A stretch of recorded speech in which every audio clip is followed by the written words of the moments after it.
Kisah ini dimulai di tempat yang paling tidak kusangka, di kota kecil Ukraina, Belovodsk, tempat aku menghabiskan masa kecilku. Terlalu sunyi, dengan jalanan yang sepi, aroma rumput ladang, dan kabut sumai di pagi hari. Nenek mengundang semua orang untuk tinggal bersamanya selama musim panas. Katanya dia sedang tidak enak badan. Tapi kami tahu dia hanya merindukan kami. Dia tahu bagaimana membuat drama dari cinta.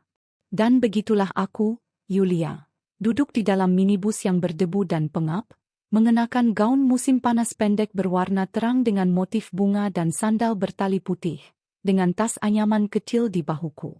Saat itu bulan Juli yang panas, jalanan bergelombang, pikiranku berkecamuk. Ketika aku tiba, nenek, seperti biasa, menyambutku dengan kue pai dan mata yang berkaca-kaca. Halaman rumah sepenuhnya berada di bawah naungan pohon ceri. Rumah tua itu memancarkan kesejukan. Semuanya seperti sebelumnya, kecuali satu hal. Dia ada di sana. Artyom, sepupuku, yang selalu menyendiri, jarang berkunjung, jarang berbicara, dan sekarang sudah dewasa. Bukan anak laki-laki, melainkan seorang pria, kuat, tinggi, mengenakan kaos tanpa lengan, dengan kulit sedikit terbakar matahari dan tatapan yang mencerminkan lebih dari sekadar panasnya matahari selatan. Dia berbaring di ranjang kecil di bawah tenda, dan ketika aku memasuki halaman, dia menyipitkan mata dan tersenyum tipis, tetapi tidak mengatakan apapun. Aku berjalan melewatinya, berpura-pura tidak memperhatikan. Tapi perutku terasa mual. Udara lembab dan lengket, rumput yang baru dipotong, dan tatapannya di punggungku. Rumah itu berbau zucchini goreng dan kompot leci. Aku berganti pakaian menjadi celana pendek dan kaos, dan seluruh keluarga duduk untuk makan malam di beranda. Artyom duduk di seberangku, menatap lurus ke depan, sedikit mengejek. Suaranya, jarang dan teredam, membuatku merinding ketika dia mengatakan sesuatu seperti, "Apakah Yulia dan kota itu tidak berhasil?" Setelah makan malam, mereka menempatkanku di kamar di belakang pemandian. Ada 2 tempat tidur sempit, semuanya berbau kayu dan cat tua. Nenek bilang Artyom juga akan tidur di sana. Aku menelan ludah. Malam itu terasa pengap. Satu-satunya udara di ruangan itu berasal dari kipas angin tua yang berderak seperti traktor. Aku berbaring mengenakan gaun tidur tipis berbahan viskose dengan punggung menghadapnya. Dia datang belakangan. Aku bisa mendengar pintu berderit, tempat tidur berderit. Dia diam. Aku juga diam. Hanya saja kami berdua bernapas terlalu keras. Pada suatu saat dia berkata, "Yulia, apakah kamu tidak kepanasan?" "Tidak, kurasa kamu gemetar seluruh tubuh." Aku membeku. Tidak ada jawaban. Dia tidak melanjutkan, tetapi ruangan itu menjadi semakin sempit. Udara terasa pengap. Pagi harinya aku terbangun dan mendapati dia sudah berada di luar, sedang memotong kayu. Tubuhku sakit, rambutku berbau seperti dia. Bagaimana ini mungkin? Aku mengenakan gaun musim panas tanpa memakai pakaian dalam dan pergi ke dapur. Dia datang dari jalan dengan kendi tanah liat berisi air, menatapku dan berkata, "Saat kamu berjalan seperti itu, Yulia, sulit bagiku untuk tidak memperhatikanmu." Aku hampir menjatuhkan cangkir itu. Aku ingin lari kembali ke kota atau tinggal dan mencari tahu apa yang akan terjadi selanjutnya. Malam itu, aku dan Artyom pergi membongkar lumbung. Atas permintaan nenekku, tentu saja. Di sana panas, pengap, dan berdebu. Dia melepas kaosnya. Aku berdiri di sampingnya dengan rok ketat dan kemeja yang diikat di dada. Aku membungkuk, tanpa sengaja menyentuh tangannya. Kami berdua terdiam. Suatu kali dia lewat terlalu dekat. Tangannya menyusuri punggungku. Perlahan. Bukan kebetulan. Aku berbalik. Mata kami bertemu, dan dia berkata, "Matamu tidak berubah, seperti saat kecil. Hanya saja sekarang lebih berbahaya." Aku gelisah sepanjang malam, dan ketika aku berbaring, dia berbaring di sampingku, diam, lalu berkata, "Jika kau takut, aku bisa pergi." Takut, jawabku, tetapi itu pun tidak benar. Takut bahwa aku tidak ingin kau pergi. Dia tidak pergi, tetapi dia juga tidak menyentuhku. Kami tertidur dalam jarak sejauh lengan, tetapi rasanya seperti ada api di antara kami. Hari kedua dimulai dengan gelombang panas. Langit memudar seperti kain tua. Udara dipenuhi aroma tanah sungai dan asap dari api pagi. Aku bangun sendirian, Artyom sudah pergi. Ada bekas lekukan di tempat tidurnya dan aroma tubuhnya, yang masih menempel di sarung bantal. Aku menarik jubah tipis menutupi tubuhku yang telanjang. Jubah itu hampir tidak menutupi pinggulku, terbuat dari katun, berwarna krem, dengan sulaman bunga jagung di sepanjang tepinya. Terasa seperti musim panas, hampir tanpa bobot. Aku mengikat rambutku menjadi sanggul sederhana. Wajahku masih mengantuk, bibirku bengkak. Nenek memanggilku untuk sarapan, tetapi aku pergi ke pemandian umum. Aku ingin mendinginkan diri. Sebuah pemandian umum kayu tua berdiri di tepi sungai dengan pintu yang bengkok dan jendela yang ditutupi kain kasa. Di dalamnya ada baskom berisi air dingin, rak, sabun, dan aroma ranting pohon birch. Aku menutup pintu di belakangku dan melepaskan jubahku. Untuk sesaat, semuanya membeku. Aku berdiri di depan cermin dalam kegelapan remang-remang. Tetesan air dari puncak kepalaku mengalir ke leher, dada, dan perutku, lalu ke bawah. Rasanya aku masih bisa merasakan tatapannya. Tatapannya. Kurang dari 5 menit berlalu ketika suara yang familiar terdengar di luar. Yulia, kau di sini? Aku membeku. Ya, aku menghela napas. Nenek bilang, kau pergi ke pemandian umum. Aku membawa air. Aku cepat-cepat membungkus diriku dengan sprei, turun ke pintu dan membukanya sedikit. Dia berdiri tanpa alas kaki dengan ember, mengenakan celana pendek olahraga dan kaos basah yang menempel di tubuhnya. Antarkan Ed ke sini. Terima kasih. Dia meletakkan ember-ember itu tetapi tidak pergi. Kau ingin aku pergi? Tanyanya, menatapku melalui celah pintu. Aku tidak tahu. Aku ingin kau tidak seperti ini. Seperti apa? Seperti tipe yang membuatku harus menyembunyikan diri. Dia diam, tetapi tatapannya lebih berat daripada kata-kata. Aku menutup pintu dan menempelkan diriku ke pintu dari dalam. Jantungku berdebar kencang. Dia tidak langsung pergi. Aku bisa mendengarnya bersandar di dinding di luar dan menghela napas berat. Kemudian dia akhirnya pergi, dan aku ditinggalkan di atas spray yang lengket, dengan api di dalam dan kabut di kepalaku. Sore itu, kami bersepeda ke desa tetangga untuk membeli susu. Jalannya berdebu dan tidak rata. Aku mengenakan gaun pendek berwarna biru muda dengan tali bahu dan sepatu kets putih. Di bawah gaun itu, hanya ada angin dan antisipasi. Dia bersepeda di belakangku, beberapa kali melewati sampingku, lututnya menyentuh pahaku.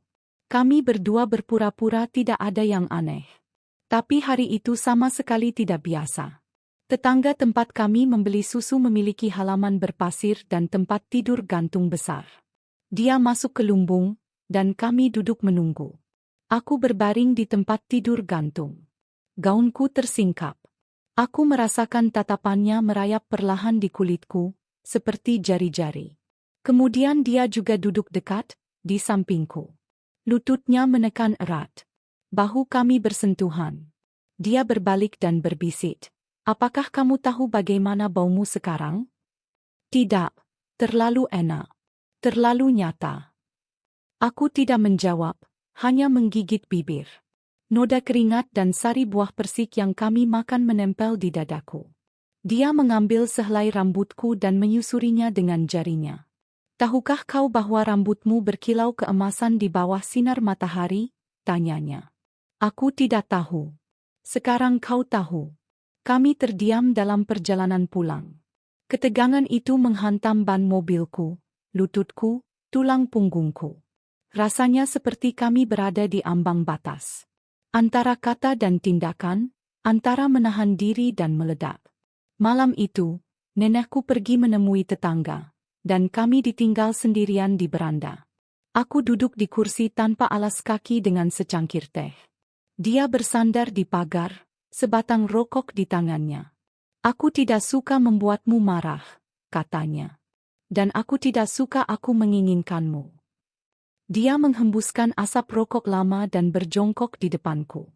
Aku takut kita akan melewati titik tanpa kembali. Artyom, aku mendekat. Bagaimana jika kita sudah melewatinya? Dia tidak menjawab. Dia mengambil kakiku, dengan hati-hati meletakkannya di lututnya, dan mulai memijatnya. Dia bergerak perlahan namun pasti ke atas pergelangan kaki dan lututku. Aku menutup mata. Kakiku gemetar. Rasanya seolah seluruh tubuhku menjadi zona sensitif. Dia sedikit mencondongkan tubuh dan berbisik, "Katakan berhenti, dan aku akan berhenti." Aku terdiam. Dia perlahan mencium lututku. Hanya satu, lalu menjauh. "Bukan sekarang," katanya. "Bukan seperti ini." Dia pergi, dan aku tetap di beranda. Jantungku berdebar kencang dan kulitku basah. Rasanya bahkan bulan pun menatapku, dengan tatapan mencela atau pengertian. Pada hari ketiga, panasnya semakin terik. Matahari seolah melelehkan bumi. Udara bergetar seperti marifa di atas kompor. Nenek menyuruh semua orang ke sungai pagi itu sebelum mereka kepanasan di sini. Kami berkumpul dalam kelompok kecil. Aku, Artyom, Lena, sepupu kedua kami, pacarnya, dan beberapa anak lokal yang biasa kami ajak bermain di kebun sayur. Aku mengenakan gaun linen tua dengan tali tipis dan punggung terbuka. Di bawahnya, aku memakai celana dalam putih sederhana, sedikit tembus pandang karena usia, dan tanpa bra. Rambutku dikepang, menutupi mataku, dan aku memakai kacamata hitam berbingkai kuning. Artyom melirikku saat aku meninggalkan rumah. Dia berhenti, sedikit menyipitkan mata. Bayangan senyum terlintas di bibirnya, tetapi dia tidak mengatakan sepatah kata pun. Kami pergi ke sungai. Sungai itu dangkal dan hangat, dengan dasar berlumpur dan alang-alang yang berjajar di tepiannya. Lena menyalakan pengeras suara, dan musik pop Ukraina lama mulai diputar. Seseorang tertawa, seseorang melompat dari tepian sungai. Aku berdiri di air setinggi lutut, gaunku menempel di tubuhku, kainnya hampir tak terlihat. Artyom mendekat dari belakang. Aku merasakannya dalam getaran di dalam diriku. "Yo, sepertinya kau yang memulainya," katanya. "Kau seperti bersinar." Aku tidak berbalik, hanya menggerakkan tanganku di air dan memercikinya. Dia mendekat dan membalasnya. Kami berdiri berhadapan, hampir bersentuhan. Rasanya airnya sudah mendidih. Lalu dia berbisik, "Ayo kita pergi dari sini." Aku mengangguk. Kami berjalan menyusuri pantai sampai menghilang di balik semak-semak. Kami menemukan sebuah gundukan pasir kecil. Tidak ada siapapun di sana, hanya keheningan, kicauan belalang, dan napas kami. Aku duduk di pasir, meregangkan kakiku, dan dia berdiri di sampingku dengan tenang. "Yo," katanya perlahan. "Aku tidak mengerti apa yang salah denganku. Aku datang untuk seminggu. Dan sekarang aku berpikir untuk tinggal selamanya. Ini hanya karena panas," aku menyeringai. "Tidak, ini karenamu." Dia mengambil tanganku. Perlahan. Hati-hati. Jari-jari kami saling bertautan, tetapi dia tidak mendekat. Dia hanya duduk di sampingku, seolah-olah dia tidak ingin merusak momen itu. Aku merasakan ibu jarinya menyusuri bagian dalam telapak tanganku, dan sebuah arus mengalir di punggungku. "Apakah kau ingin aku memberitahumu sebuah rahasia?" kataku. "Baiklah." Aku sengaja memakai celana dalamku yang paling lama hari ini. Aku ingin kau memperhatikannya. Dia menghela napas tajam dan menoleh padaku. Tatapannya tertuju pada pahaku, ujung gaunku yang terangkat, kulitku, tetapi dia tetap tidak menyentuh. "Ini siksaan, Yulia." Aku tahu. Kami terdiam. Aku menutup mata. Dan pada saat itu bibirnya menyentuh pipiku. Ciuman ringan, seperti hembusan angin. Kemudian yang kedua, lebih dekat ke telingaku. Aku bergidik. Dia tidak terburu-buru. Tangannya diletakkan di tulang keringku, tidak lebih tinggi atau lebih rendah. Hanya sentuhannya yang panas, hampir tak tertahankan. Aku berbisik, "Kau tahu, kita tidak bisa berhenti." Dia mengangguk. Aku tahu, tapi untuk sekarang kita bisa. Kita melambat. Ketika kami kembali ke yang lain, tidak ada yang memperhatikan apapun. Tetapi aku merasakan jejaknya padaku, tak terlihat, tetapi terasa. Seperti serbuk sari di kelopak bunga setelah hujan. Di malam hari, nenekku memintaku untuk menjemur pakaian di halaman. Saat aku sedang menjemur spray, Artyom keluar dari gudang. Suasananya sudah lebih sejuk. Senja menyelimuti rumput. Dia datang dan berdiri di belakangku. Diam-diam, hampir tak bernapas.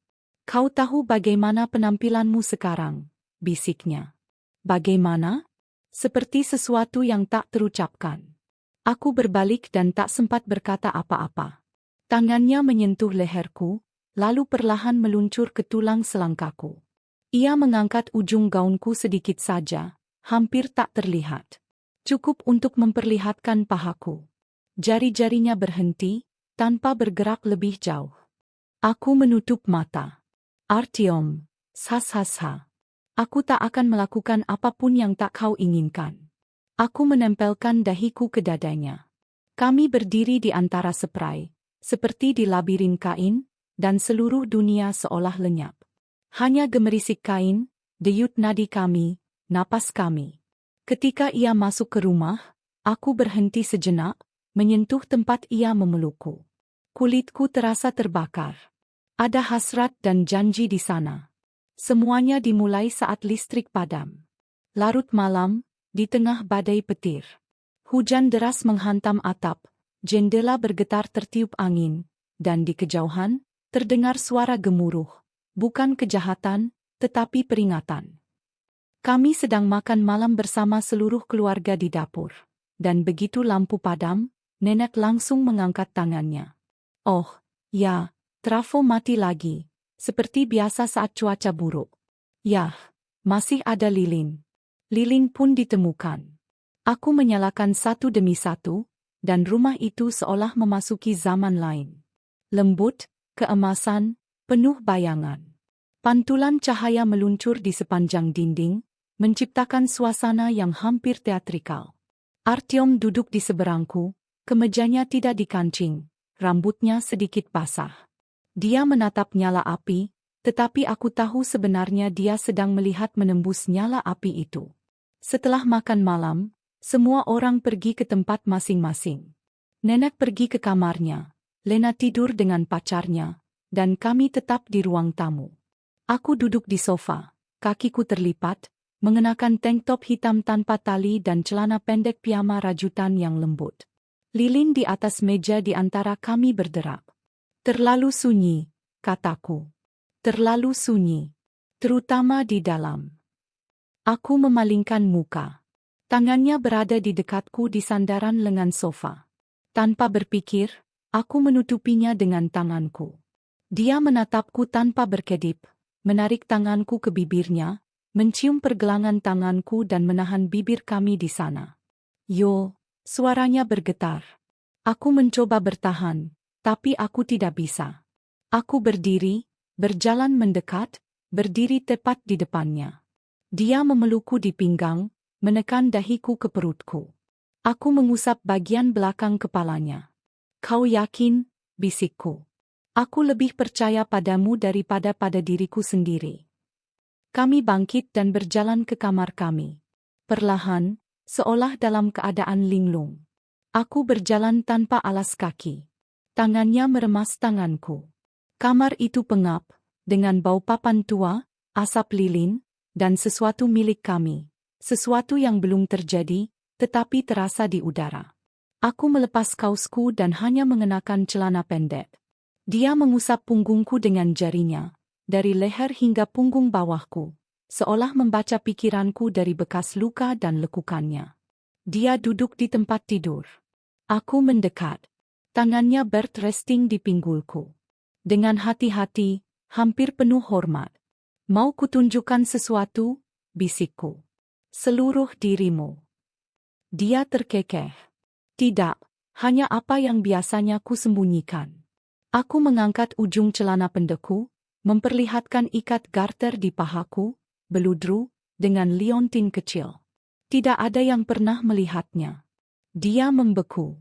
Jari-jariku gemetar. Dia menyentuhnya dengan ujung kukunya. Ini untukku. Aku tidak tahu. Mungkin. Dia menggerakkan bibirnya di sepanjang pahaku, tidak mencium, hanya menghirup. Dan kemudian dia berdiri dan melepas bajunya. Kulitnya hangat, sedikit lembab karena panas. Kami membeku, seolah-olah akan melompat. Dan tiba-tiba terdengar langkah kaki di luar pintu. Seseorang lewat dengan senter. Kami mundur, membeku. Aku menempelkan tubuhku ke dinding. Dia kembali ke tempat tidur. Kami berdua. Napas kami tertahan di tenggorokan. Maafkan aku, desahnya. Tidak mungkin. Kami hanya berbaring di tempat tidur masing-masing, sama-sama terjaga. Aku mendengar napasnya, gemerisik spray, dan bisikannya dalam kegelapan. Ini siksaan, Yulia. Aku ingin mengatakan ini juga, tapi aku tidak bisa. Aku berbaring di sana dengan jari-jari terkepal, tubuhku terbakar, ikat pinggangku terbakar seperti cincin. Pagi harinya, kami menghindari kontak mata, tetapi kami berdua tahu, kami telah mencapai batas dan mundur setengah langkah. Hingga hari terakhir di Dacha dimulai dengan gelisah. Udara menjadi berbeda, lebih dingin, seolah-olah semua yang ada di dalam mendingin setelah kebakaran. Bahkan matahari bersinar redup, bersembunyi di balik awan seperti kapas. Nenek bilang bahwa di malam hari dia akan pergi ke gereja untuk menyalakan lilin demi kesehatan cucu-cucunya. Tambahnya dengan tatapan lama yang mencurigakan kepada kami. Aku merasa malu. Artyom hanya membuang muka. Ia menjadi lebih pendiam, seolah ia tahu sebelumnya bahwa badai akan datang, tetapi tidak mengatakannya. Sepanjang hari kami saling menghindari. Pandangan sekilas, sentuhan singkat. Aku merasa seperti tirai tak terlihat telah terangkat di antara kami. Apakah sesuatu atau seseorang telah berubah? Di malam hari, nenek benar-benar pergi. Kami ditinggal sendirian. Rumah itu sunyi, seperti museum sebelum tutup. Aku duduk di dekat jendela mengenakan kardigan hangat dan kaos abu-abu panjang, hampir seperti gaun. Di bawahnya, pakaian dalam renda berwarna merah muda pucat. Aku memakainya seperti baju zirah. Artyom memasuki ruangan, menutup pintu, dan mendekat. Wajahnya berbeda, pendiam, tetapi seolah-olah semua yang ada di dalam dirinya meledak. Kita perlu bicara, katanya. Sudah larut, kita sudah terlalu jauh. Ia duduk di sebelahku, diam, dan keheningan ini berbicara lebih keras daripada kata-kata. Tangannya meraih tanganku, seperti malam pertama itu. Tapi aku menariknya kembali. Apa yang terjadi, Artyom? Aku harus pergi. Mereka meneleponku hari ini. Aku harus pergi di tempat lain. Dadaku terasa sesak. Hatiku seperti tenggelam ke lantai. Kau tahu pagi ini, tanyaku. Ya. Dan aku tidak mengatakan apa-apa. Aku takut aku tidak akan pergi jika aku memberitahunya. Keheningan di antara kami menjadi mencekam. Aku berdiri, pergi ke pintu, lalu kembali, menghampirinya dan tiba-tiba memeluknya erat-erat, seolah mengucapkan selamat tinggal. Kita bisa saja menjadi seseorang, di suatu tempat, bisikku. Dan memang begitu. Meskipun di sini, meskipun tidak lama. Ciuman kami lambat, tetapi terasa seperti perpisahan. Seolah setiap sentuhan adalah yang terakhir. Telapak tangannya menyusuri punggungku, pinggangku, rambutku. Aku merasa dia mengingatku. Mengingat aroma, kehangatan, lekukan bahunya. Ketika aku sendirian, ranselnya sudah ada di lorong. Aku duduk di tempat tidur, hampa. Hanya ikat pinggang yang tersisa di pahaku, seperti kenangan. Aku keluar tanpa alas kaki. Dia sudah di gerbang. Dia menoleh ke belakang. Aku mendekat perlahan. Kami tidak ia berbicara, hanya menatap. Hujan mulai turun. Sungguh, dingin, menghanyutkan segalanya, atau hampir segalanya. Malam itu aku menemukan selembar kertas di tempat tidurnya. Kecil, terlipat, dengan sebuah kalimat. Jika kau ingin terus bersamaku, aku akan kembali. Aku tersenyum di tengah air mataku. Masih berdenyut di dalam, masih hidup. Dan aku tahu ini bukanlah akhir. Hanya permulaan.